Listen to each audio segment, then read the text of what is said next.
everybody! Hello, everyone. Welcome back to a spooky StabCast Sunday. Hooty hoo. Hooty hoo. Welcome to the StabCast. I'm Dizzle. I'm here with Mizzle. Yeah, so he's going to be Dizzle and I'm going to be Mizzle. I mean, I don't exactly accept this fate, but I'm willing to let it happen. Yes. So, as a good sister and a good co-host. And I appreciate that. And we're here a little earlier on a spooky Sunday. We're here at 11:53 or about noon. So join us, get in the live, enjoy, and the video. And that's also Eastern Standard Time, right? Yes, Eastern. Okay, Eastern Standard Time. Almost noon Eastern. We're here, and we're here for the StabCast. We're here talking about one of my favorite series of all time, something that's very special and near and dear to me. Final Destination.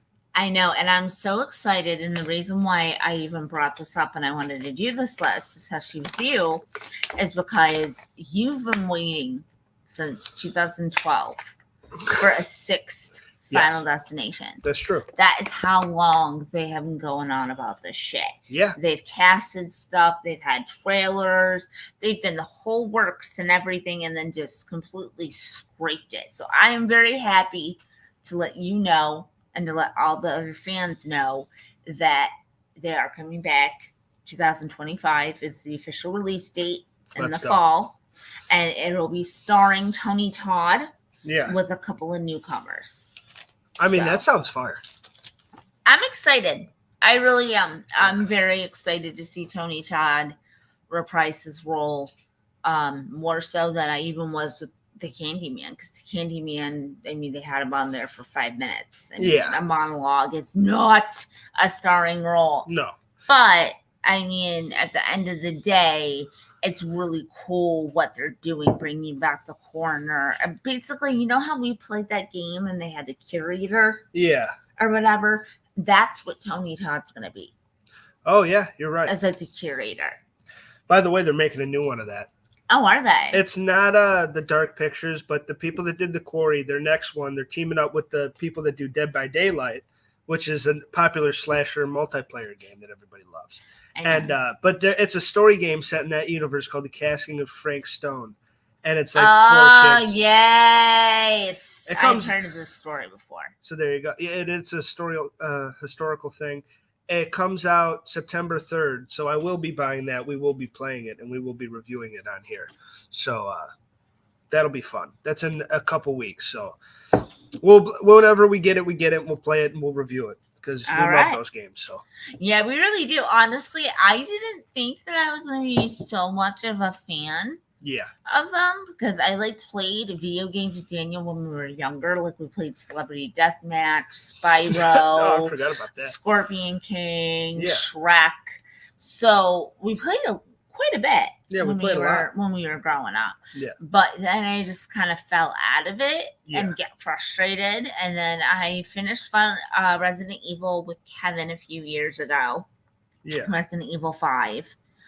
And then I slowly started to get back into the video game horror scene with you as well. Yeah. So. Absolutely. And I love those games. The Quarry, I think, is epic. Until Dawn's a fucking masterpiece. But I really enjoy they're little playable horror movies. It feels like they were made for people like us. I don't even, it's just... They're not even video games. The last one kind of was, and that's why we didn't like it as much. Mm-hmm. But I like playable horror stories. I think that should be a thing, and I'm glad there's a company. I think we like the story more.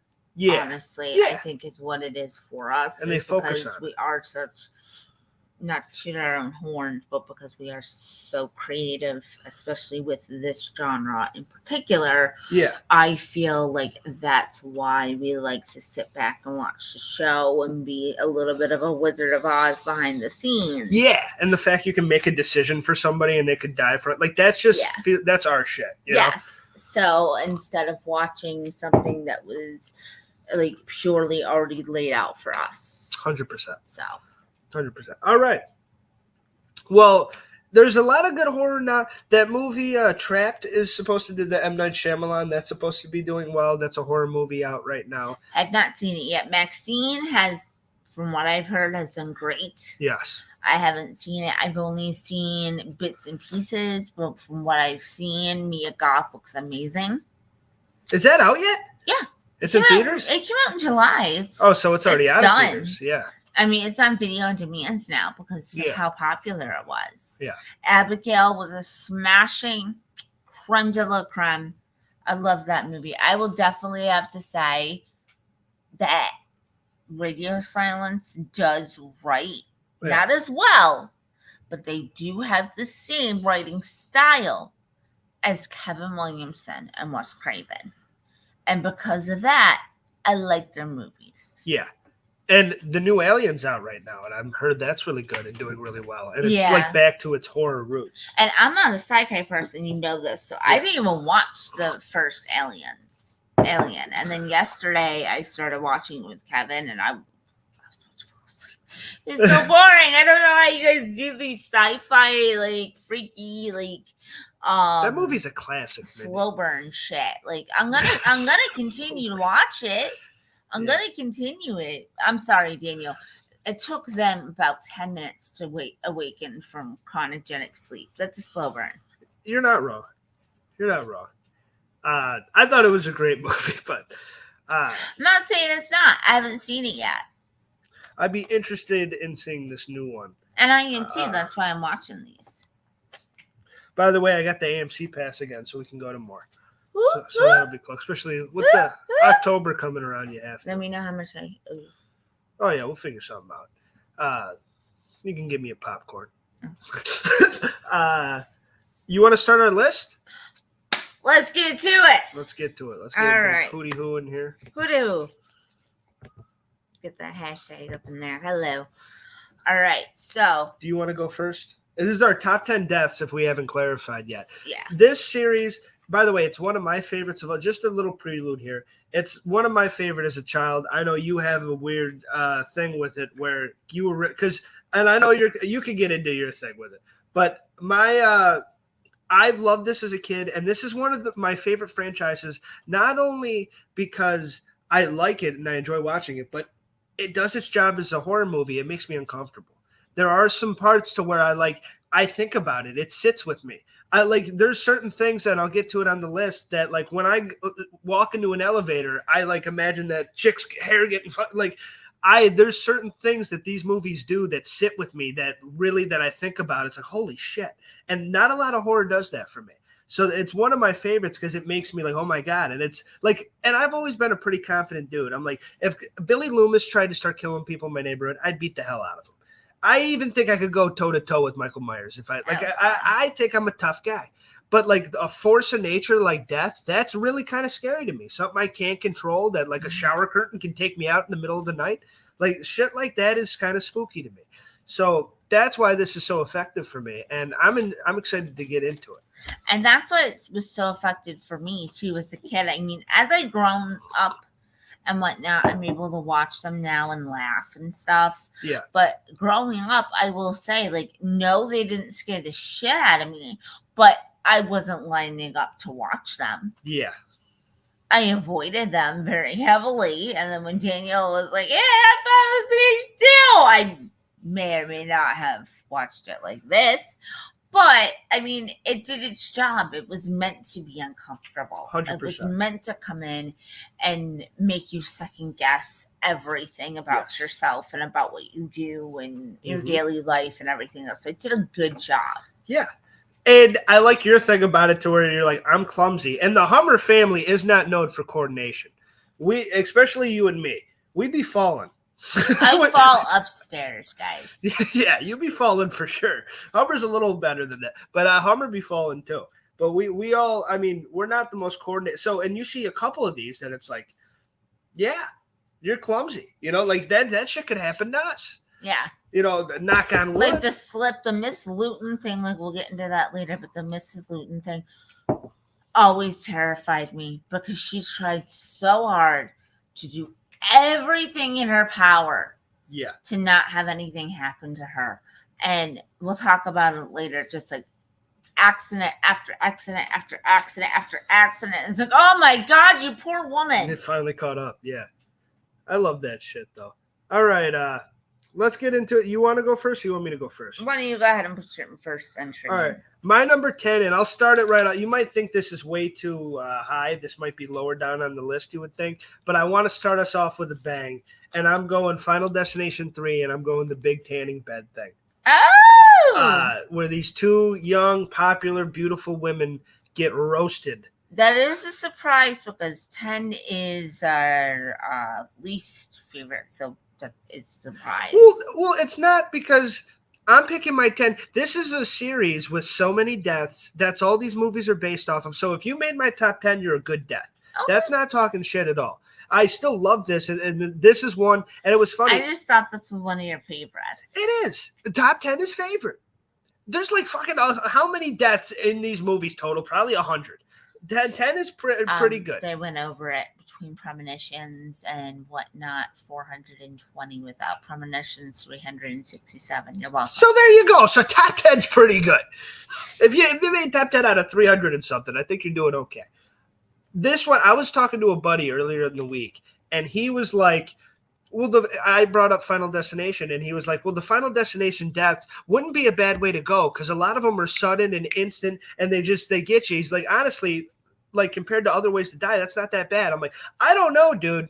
Those two poor girls in the tanning bed seem pretty, tortured by it. They suffered. Yeah, they suffered. They didn't. That wasn't instant. They were cooking in there. And he's like, all right. Nora, when she was getting her head ripped out by the fucking, by the freaking elevator and everything. Yeah. Like, that is a classic scene, but it's also a gory blood bath torture. And she is not having a good time throughout any of that. No. That is not instant. Just like the tanning bed one. And this one's so good, it sets it up. The third one is such an underrated movie, and it's my favorite one in the franchise. Because it's always been my favorite one. We love you, Ryan Merriman. Ryan Merriman's, America's sweetheart. He should have got more play. He's Daniel's sweetheart. I wouldn't. Well, not sweetheart. I enjoyed him. But he was a great actor. But he was great in this, but this scene had nothing to do with him. These two girls, Ashlyn and whatever the hell. Ashlyn and Ashley. There you go. Very original. And they were trying to be nice to the main character. Like, hey, come tanning with us. Maybe that'll get your mind off things. No, thanks. We are so nice for inviting her. Yeah, we are such good people. And then they just absolutely get fried in there. And from the little things like the leaving the iced coffee and then the iced coffee, Slurpee. The Slurpee, and then that falls down and the whole. The guy tried to tell her. The owner told her, like, don't put the Slurpee in there because the last time you almost screwed up with the units and I'm on the phone, so don't do that. And she pretended to throw it out, but then her cocky ass took it out and made it known and everything. And it's like, why would you deliberately disobey him? Yeah. Why would you do that? Like, he's already letting you do yourself a favor. He's already letting you, like, accommodate his business, even when he's not doing anything. And this is how you treat the man. And this is how you treat the guy. You deserved it. Sorry. Bullshit. Yeah, I don't know if they deserved all that. And the song, by the way, whenever I hear that song from now on, that's the only thing I think of. I cannot, without hearing those girls getting barbecued. I felt so bad for him. I'll send you the link. I feel so bad for him, but it's an iconic scene. It's one of the best deaths in Final Destination history. You have two characters you don't give a shit about, and you just watch them get barbecued. And it's uncomfortable to watch, but it's one of the funner ones because it's like, well, first of all, you see me, I look like a bucket of mayo. I'm not a big tanner. So it's something that will never happen to me. So it's just a fun one to sit back and kind of laugh and enjoy. Eat your popcorn. And I agree because it'll never happen to me either. I am paler than Daniel. I am a vampire. So, yeah. But now I would like to do my number 10. Let's get it.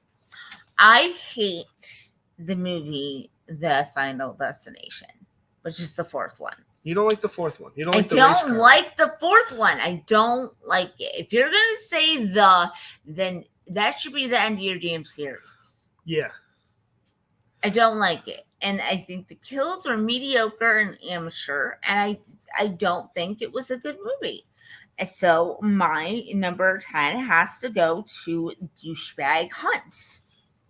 The douche, cocky, frat ass guy who has like the coin that he flips, his lucky coin and whatnot. I mean, his death is completely original. It's something that I've never even thought of, and I think that's why I'm okay with it. Yeah, is because I know it can never really happen, but basically he has an accident at a pool, because you do got to be a little bit G-rated with it. Yeah, but he has an accident at a pool involving a young boy and a squirt gun and his coin, and he deliberately like doesn't pay attention to what's going on and goes diving for the coin and ends up trapped in the pool drain, and the pool drain does its thing. Yep. He gets sucked up bad. Not in a great way. And it was just, it was very interesting. I didn't know that there was a possibility of impalement by pool. And that's when it was like, all right, we're getting a little crazy here. Like, this can this happen? Like, it's one of those things to where it's like, it's things like, oh my God. Like, I mean, if anyone knows if it can happen, go ahead and let us know, but I don't think it can happen. Yeah. Because there's a bunch of them that are like, oh my God, like you could just be walking down the street and this shit could happen. But like getting sucked in a pool drain, I think you're okay. But it was a classic. He was either going to die from the suction or from the fact that he couldn't breathe. Yes. But it was a good suspenseful scene. That's what I love about this series, is they do suspense so well. So incredibly well. Yeah, because you're always thinking, are they going to make it out of this? And they had, as well as Hunt, they had their other friend in water as well. She was going through a car wash, and her life was also in danger. But they had made a choice. Yes. They didn't know, but they did. All right. My number 9 is something... This is one that I find very cringy. I also find entertaining. Evan from Final Destination 2. Billed as the luckiest man alive. I do have a backup. Do you have my backup on there? Because I can do something else instead. No, it's fine. Okay. I think it's funny. All right. Well, we do have a repeat, but I have one we can talk about. I didn't see on your list when it comes to yours. But Evan... and that's how good it was, though. It was a memorable scene. Yeah.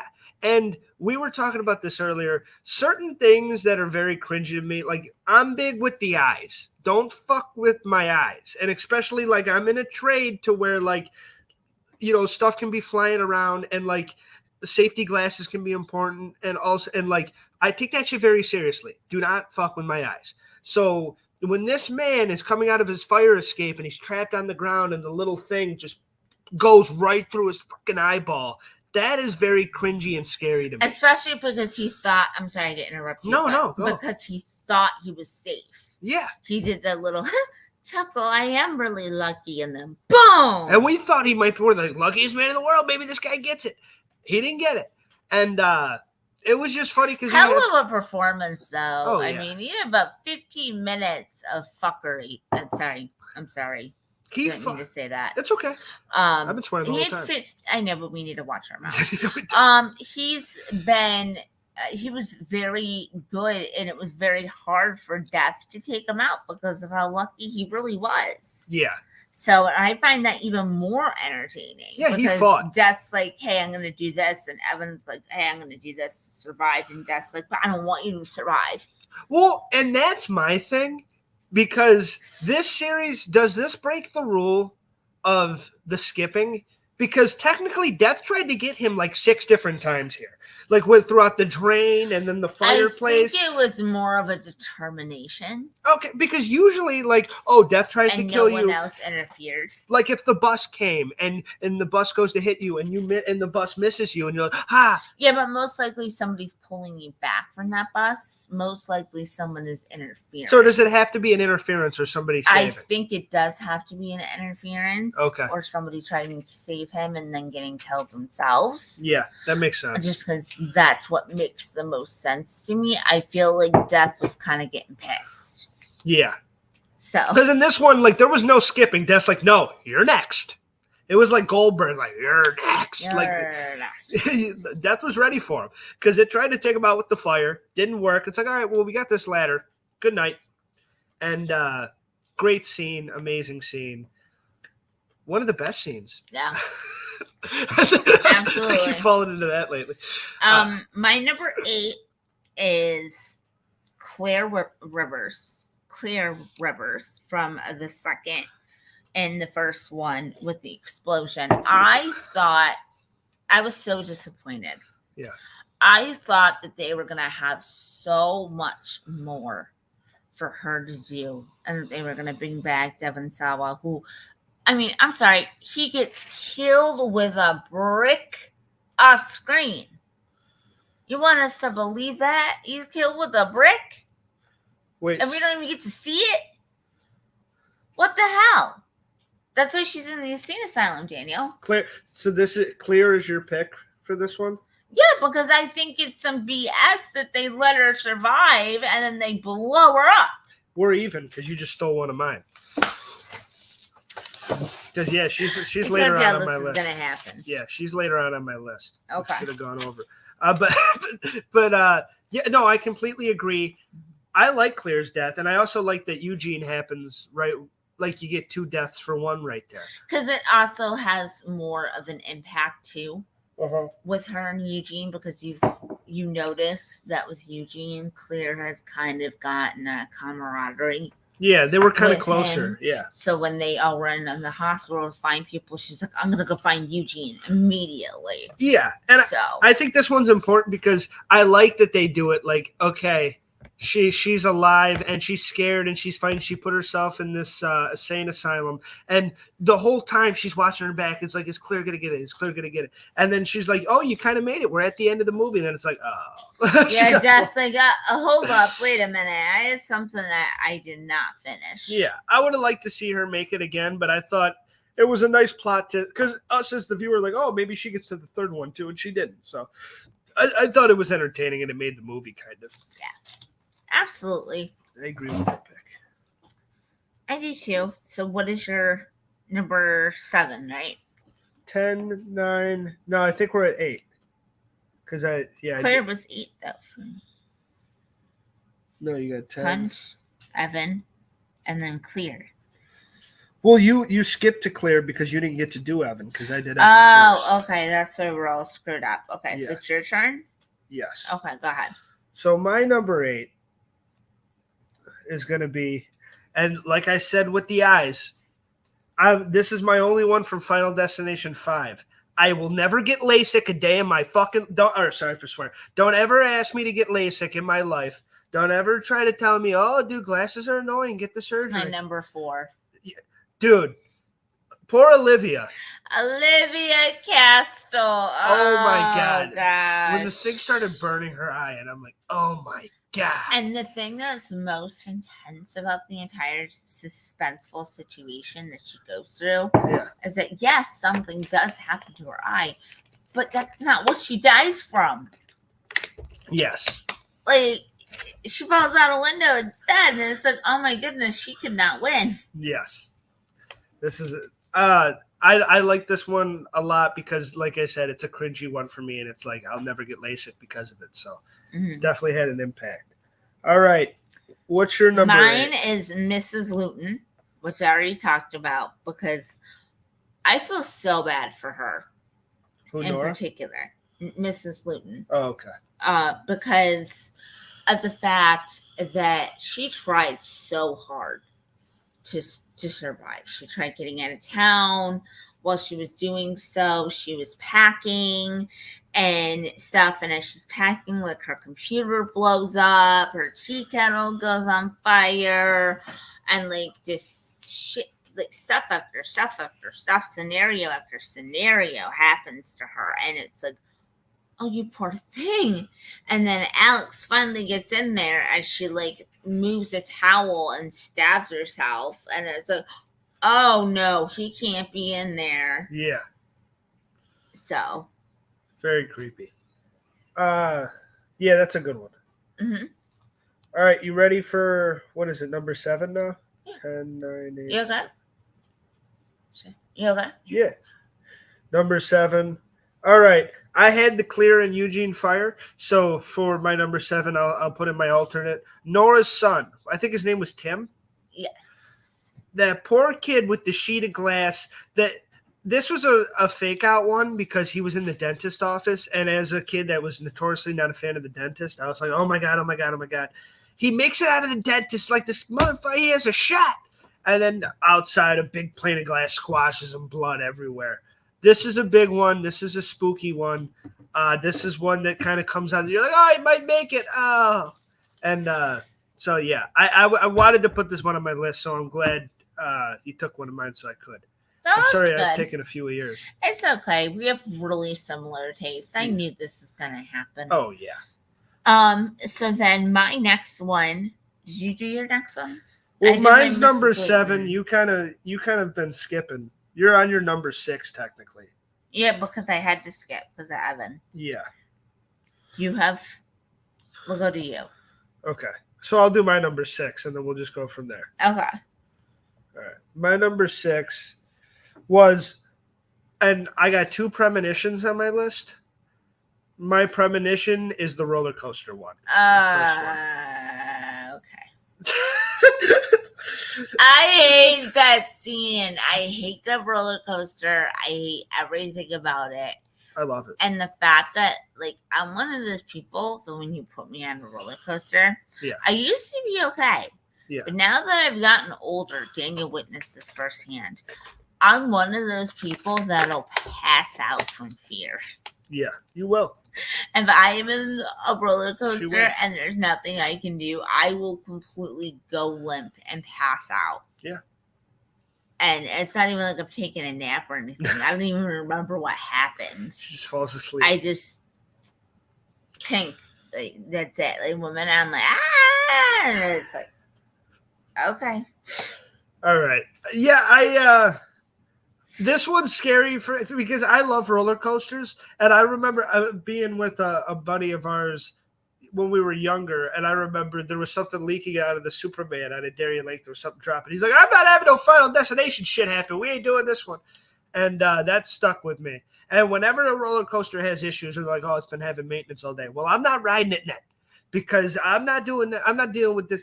I don't got no death wish. No, every single death on this was perfect. It worked. Final Destination 3 is a masterpiece. And this is exactly why. I think it might be – I do have a premonition above this, but to me, this is the second best premonition in the series, and this works better than the airplane crash. To me, it's like – and you see every single thing, what happens to every single person, and you see them fly off. It works, and I think it's perfect. I'll give it to you. That's a good one. That's my number 6. What's yours, Mindy? Ian McKinley from Final Destination 3, also known as MCR, My Chemical Romance. He was just a very menacing character and also brought to the table what would happen if somebody was working with death. Yes. And it was a very, very cool concept. I think they executed it well. They didn't do it too cheesy. No. They did it at just the right time. I think like the 5th one, I did do it better, but I mean, they had time to figure stuff out. Yeah. So I think he did just fine. And honestly, he gave me the heebie-jeebies. I don't like him. No. And also for all of you that do not know, that actor actually went to forklift driving school. Really? Yeah, so he could learn how to get behind all the corners and everything. But then this was his with the sign, right? Yeah. Yeah. This is his death I'm Yeah. talking about. Yeah, Ian McKinley is a special. He's one of my favorite characters in the series, and I like how they kind of turn him into a villain, and you kind of have a human character that's a villain as well as like Death. I said, like someone working with Death. Yeah, even though it didn't work out for him, but when that sign took him out, and it can take him, and I like how depending on the decision you make in the DVD, his body flinches a different way. Well, that was because they wanted it that way, but when they did the flinching, they ended up with an N17. Yeah. And so they put it on the didn't DVD. Want that, so they put it on the DVD, and then in the full, in the theater length. Yeah. It squishes all the way. 100%. Yeah, Ian McKinley's a great one. All right, now getting to our top 5, Mindy. This is the best of the best here. 5, 4, 3, 2. Okay, here we go. Number 5, I have the bus. I think her name was Terry, or was it Carrie from Final Destination? Terry. Poor Carter's girlfriend. This is a quick one. This is a fun one. We've seen so many bus hitting people in so many movies. If you're a Mean Girls fan, no matter the movie, you've seen it. This is a really good one, and it happens so quick, and Terry gets destroyed out of nowhere. Yep, and she's like, "I'm moving on, Carter." And like as she's doing this, she's like walking into the middle of the street without looking, and she's like, "If you want to go ahead and beat up Alex every single time that you get, that's fine, but you can go to hell." And then the thing hits her. Yeah, so good, such a good scene. It's so quick and fun. I like this one a lot. Not too much to say, but a nice, simple. It's just a little. Yeah. Je ne sais quoi. It was good. It was. All right, man. Number 5. My number 5 is actually Misery Business. Erin from Final Destination 3 with the nail gun. The only reason she got a little bit higher for me than Ian did is because I know this girl. Yes. I've been watching this young lady for years. She was on a Canadian show that was called Instant Star. And because we were so close to Canada, we got a lot of Canadian stations. So Daniel does know I was obsessed with this young lady for quite some time.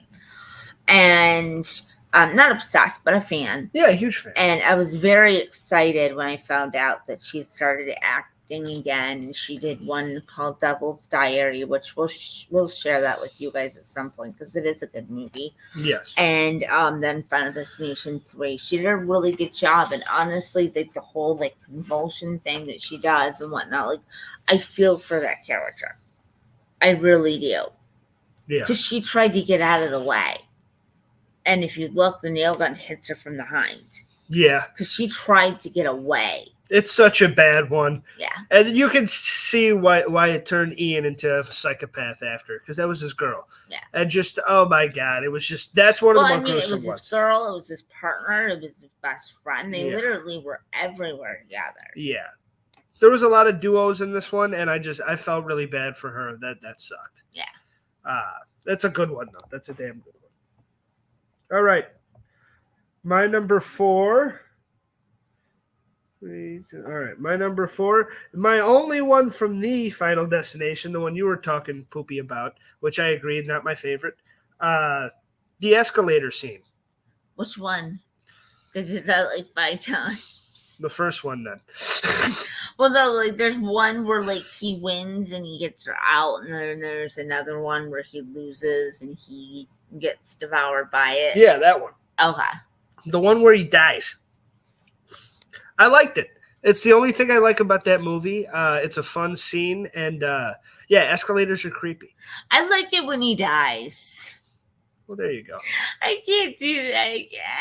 Guys, it just came out of nowhere for me. I'm just like, I like it when he dies. Yeah, it's pretty cool when he finally bites it.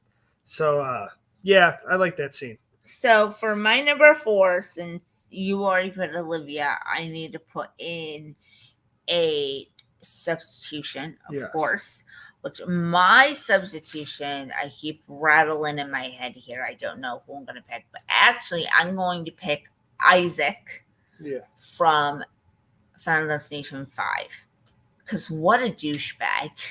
He was a douchebag. I mean, right after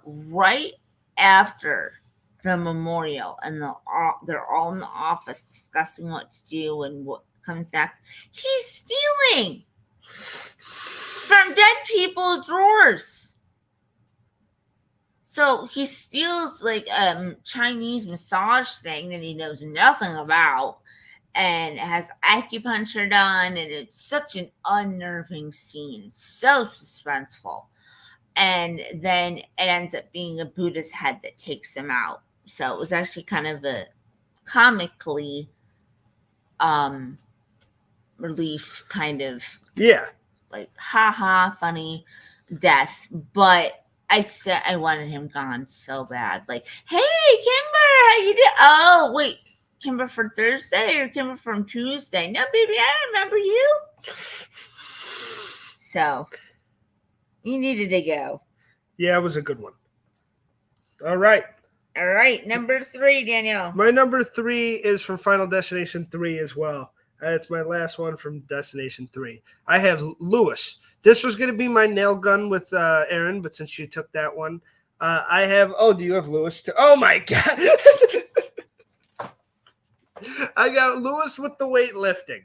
And I'm not changing my answer at all because Lewis really did steal the show. I mean, not only did his death steal the show, but even when they're at a funeral and they're talking and everything, and he goes, "It's Ryan Merriman's character," and he's like, "Yo, if this shit is this boring when I pass away, make sure you see me in a PSP or something." Yeah, bury me with a PSP. It's like, oh my gosh, oh my goodness, and that was just so relatable and so funny. Best line in the movie. And it really was. And then the second best line of the movie is, "I don't die, Kevin. I just win. I just win. Roar!" And then that's when the thing fell on him. This is a high impact, intense scene. That's what's, and it's quick. It's like you see the little things happening, as in all the weight, and everyone's all jacked up, and fucking Merriman's like, dude, quick, suspenseful. Instead of taking its time, yeah, it's sped up.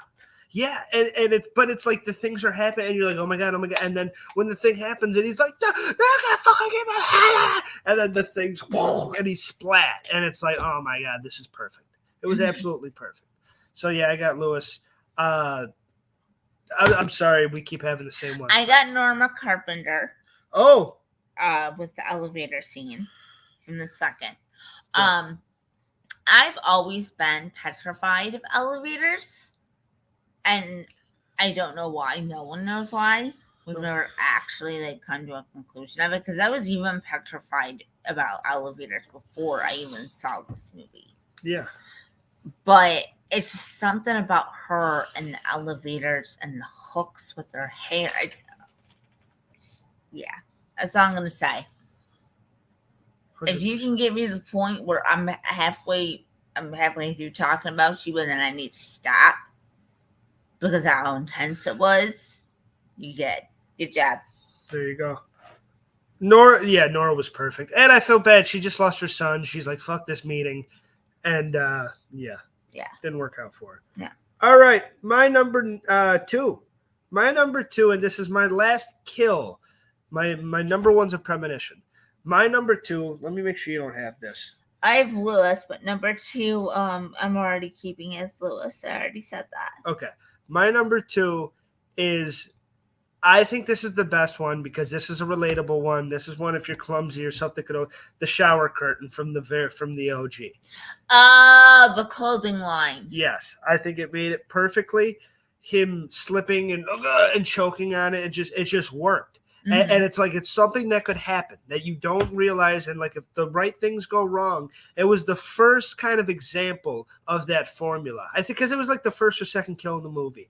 And it's like this is the blanket statement we're going to make for the series. And as that, this is perfect and it works. And it's one you can still go back and watch today and be like, oh God. And it's kind of cringy.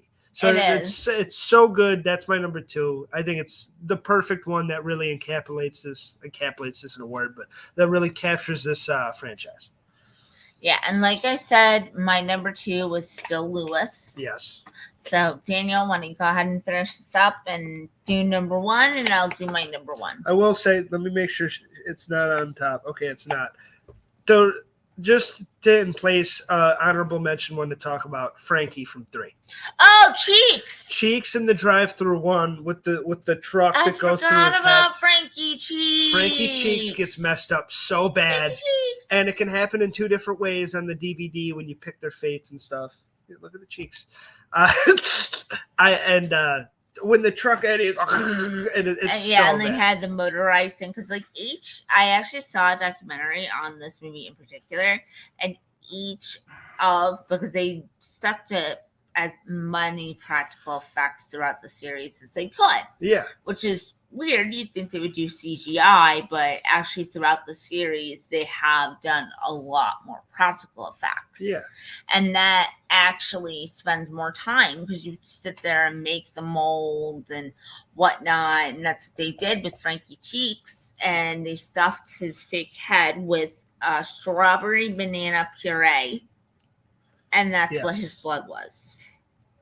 All right, so now that we got into Frankie, number 1, drum roll, my number 1 greatest, scariest, whatever the hell you want to call it, death in Final Destination history is the premonition from number 2 in the route. I think it's Route 22. Route 22. Oh, Route 23. Route 23. The pile up.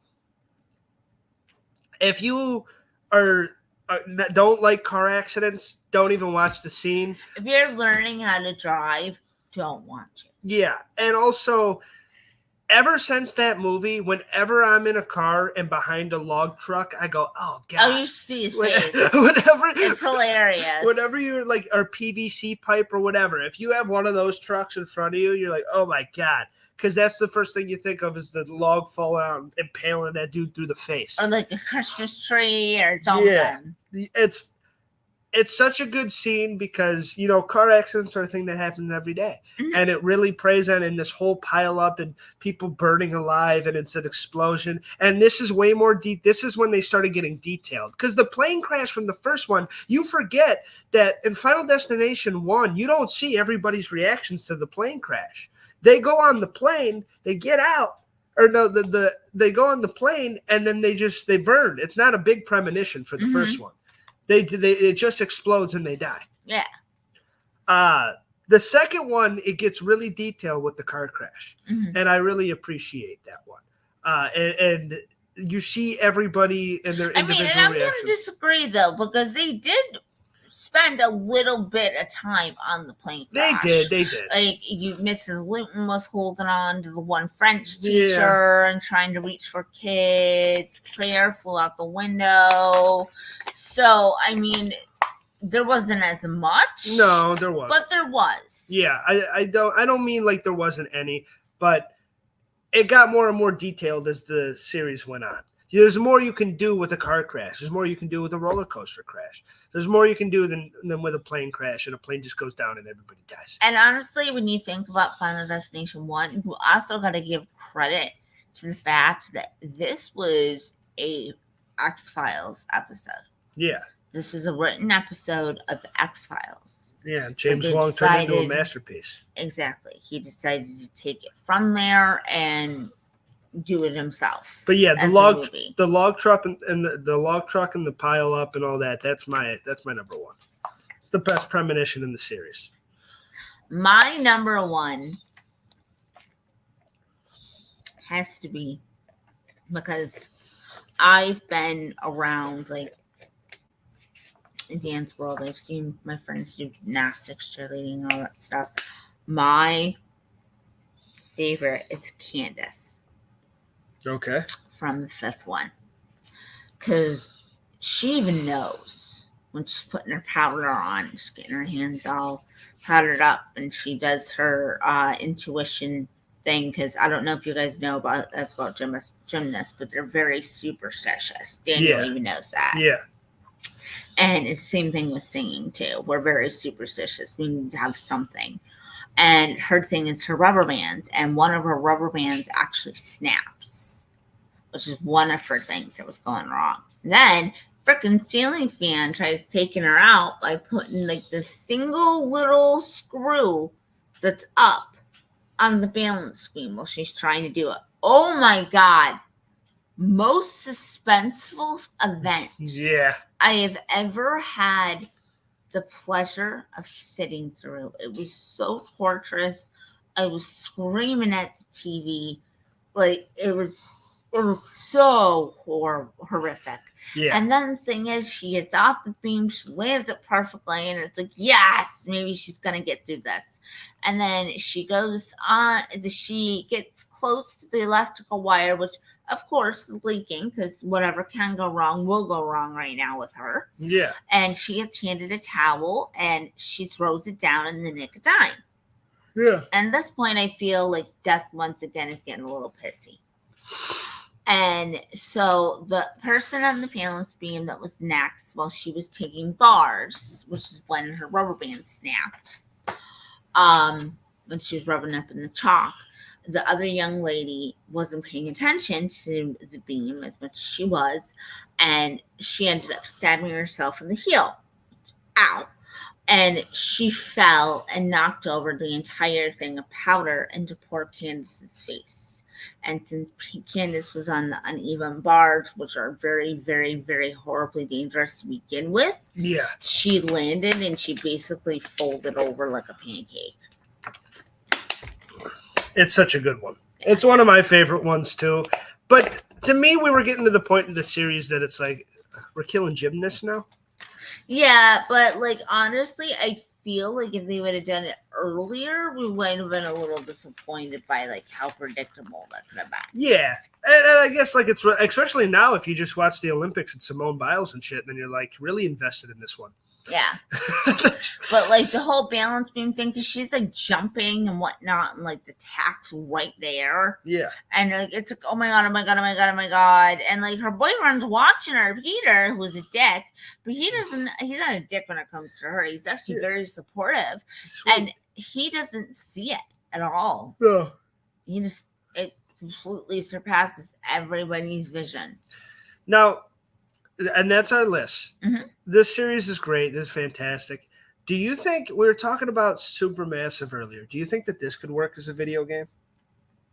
Imagine like QuickTime events and you're trying to avoid death. And there's yes, because of one reason and one reason only. The Choose Your Own Adventure from the third one. Yeah. Yeah, exactly. But also you could have two different modes, or you can like create the scenarios where you're trying to kill these motherfuckers. I just definitely feel that there's a way that they could make something out of that. You could either play the survivors or play as death. That'd be cool. But if they want to write that down, we'll only take like $100,000 for that idea. Yeah. But maybe 500. But what are we doing next week? Next week, I know we wanted to stay a lot with top 10s and whatnot. So Daniel mentioned something that we had done before, but we're trying to do a lot of our content over. And so we're going with top 10 horror movie survivors. Yes. So it could be a man, it could be a boy, it could be a girl, it could be a woman, it could be anything. It could be a dog. It could be a really fun pet from a movie that made it and you didn't think it was gonna. Exactly. As long as it survived a horror movie, just one. Even if it comes back and it dies, because if you're a Nightmare fan, then that's what happens. So if you're like if you're having Nancy on your list, you can still have Nancy. So stuff like that. As long as they survive one horror movie, then they're eligible for the list. So that'll be fun. We'll do that next week. And then we'll get back into horror movie reviews and other stuff. We'll do 3 top 10s in a row and then call it for a little bit. Yeah. Because we do have some good movies coming out soon. Yes. So that's what we got right now. Give everybody a hooty hoo, Mindy. Hooty hoo! And we will see everybody next time. Thank you guys for tuning in. Have a good day. Bye-bye.